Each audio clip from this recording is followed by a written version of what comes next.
Olá, meu nome é Diego de Oliveira Barbosa, eu sou estudante de Ciências Biológicas na Universidade Federal Delta do Parnaíba. Hoje eu vou conversar com vocês um pouco sobre características morfológicas, anatômicas, etológicas e outras características bem importantes desse belo grupo de animais, as aves. As aves são os vertebrados mais estudados, mais observados, mais melodiosos e, para muitos, mais bonitos. Existem mais de 9.000 espécies viventes distribuídas em quase todos os biomas, que vai desde lá do Polo Norte ao Polo Sul. Esses animais vivem em florestas, montanhas, desertos, pradarias, cavernas, certo? E em diversos outros tipos de ambientes. São animais muito bem adaptados. São os vertebrados mais abundantes depois dos peixes, certo? Esses animais, eles apresentam uma característica que os distingue dos demais, certo? Que são as penas. São os únicos animais que apresentam penas. O primeiro registro fóssil desses animais remete a 150 milhões de anos, que foi descoberto na Bavária, na Alemanha, em 1861. Certo? O animal, né, se trata do Archaeopteryx litográfica, que é um réptil, né, um dinossauro que apresenta características que hoje nós atribuímos tanto aos répteis como às aves. Os répteis e as aves apresentam diversas similaridades.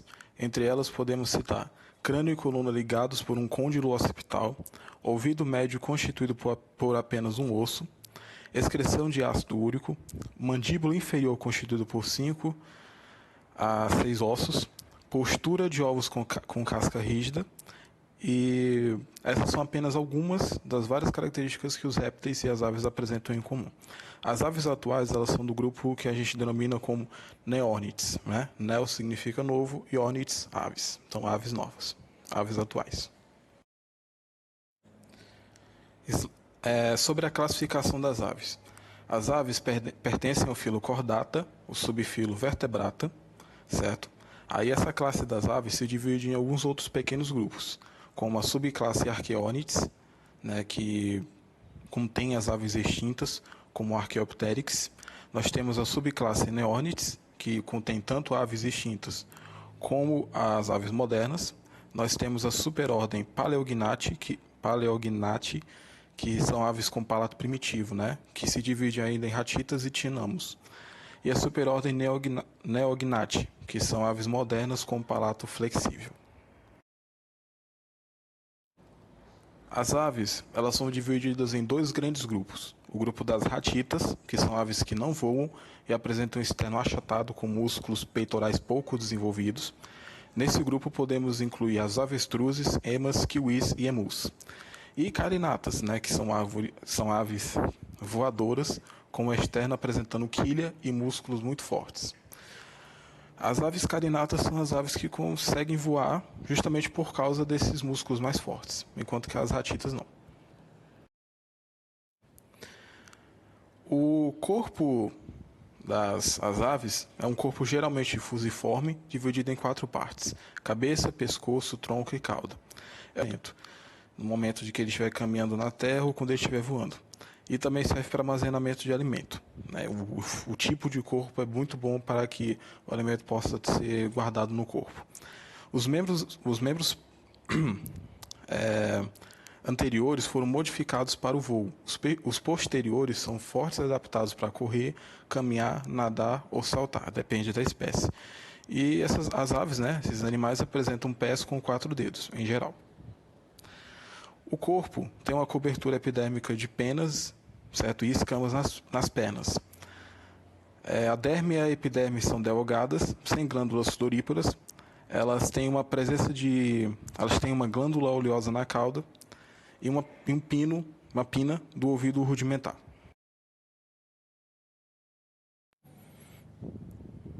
O esqueleto das aves é um esqueleto completamente ossificado, com cavidades aéreas nos ossos, né, para que esse animal possa ficar mais leve, para que ele consiga ter voos maiores, né, com maior rendimento, e apresentam um externo com ou sem quilha, certo? Esses animais, eles apresentam um bico sem dentes, o que facilitou, né, os seus ancestrais a serem insetívoros.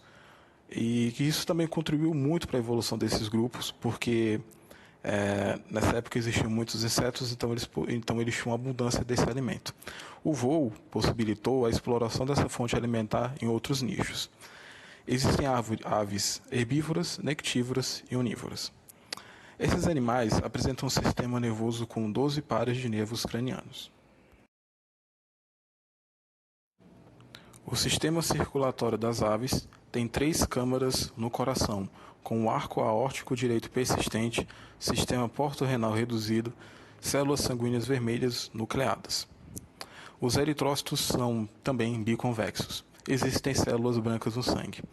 Esses animais, eles são também endotérmicos. Isso quer dizer que eles não necessitam necessariamente, certo, de calor do ambiente para manter o regulamento do seu metabolismo. A respiração desses animais é algo muito interessante. É uma respiração pulmonar, com presença de sacos aéreos entre os órgãos viscerais e o esqueleto. Há a presença da faringe, que é o órgão vocal das aves, entre a traqueia e os brônquios. Durante a inspiração e a expiração, o ar flui através do pulmão parabranquial na mesma direção. Durante a inspiração, os brônquios e sacos aéreos torácicos posteriores, bem como para o pulmão parabranquial. Simultaneamente, o ar do pulmão parabranquial é conduzido aos sacos anteriores. Na expiração, o volume do tórax diminui, o ar dos sacos torácicos posteriores é impelido para o pulmão parabranquial e o ar dos sacos anteriores é expelido pelos brônquios. A troca de gases tem lugar em uma rede de finíssimos capilares de fundo cego que se entrelaçam com os capilares sanguíneos igualmente finos. O sistema excretor é formado por rins, ureteres, que se abrem na cloaca, não tem bexiga urinária, é uma urina semissólida composta por ácido úrico. Esses animais têm sexos separados. Os testículos, no caso dos machos, vêm em pares com vasos deferentes abrindo-se na cloaca. As fêmeas elas têm apenas um ovário e oviduto esquerdos. E uma curiosidade é que poucas aves apresentam órgão copulatório. As que têm são patos, gansos, ratitas, dentre outras espécies. A fertilização é interna. Os ovos são amnióticos com grande reserva vitelina e casca rígida calcária. Há a presença de membranas embrionárias durante o desenvolvimento. A incubação é externa e quando os filhotes nascem, eles podem ser jovens ativos, precociais, ou inativos e desplumados, altriciais. São denominações específicas. A determinação do sexo é pelas fêmeas, que são heterogaméticas. Existem 2 hipóteses para explicar a origem do voo nas aves. A primeira delas é do chão para cima. É um voo como consequência da seleção da locomoção terrestre, que também é conhecida como hipótese cursiva.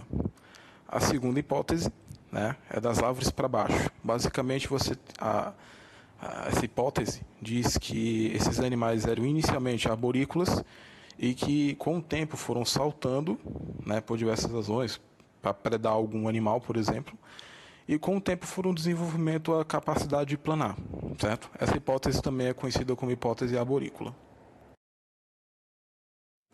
A migração é caracterizada como uma movimentação sazonal cujos fatores não são de fácil explicação, são bem variados. Pode ser uma necessidade fisiológica do indivíduo, do animal, do organismo, determinado pelo seu ciclo, pelo ritmo e pelo ciclo circadiano, que é próprio do organismo. Também podem ser fatores ambientais, como, por exemplo, falta de alimento, né, escassez de alimento em determinada época do ano.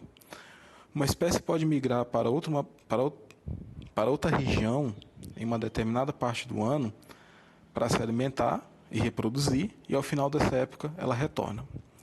Nesse momento do retorno, alguns indivíduos podem morrer, podem ser capturados, né, podem passar por diversos tipos de problemas, certo? Muitos deles causados pelos seres humanos, como, por exemplo, choque contra aeronaves.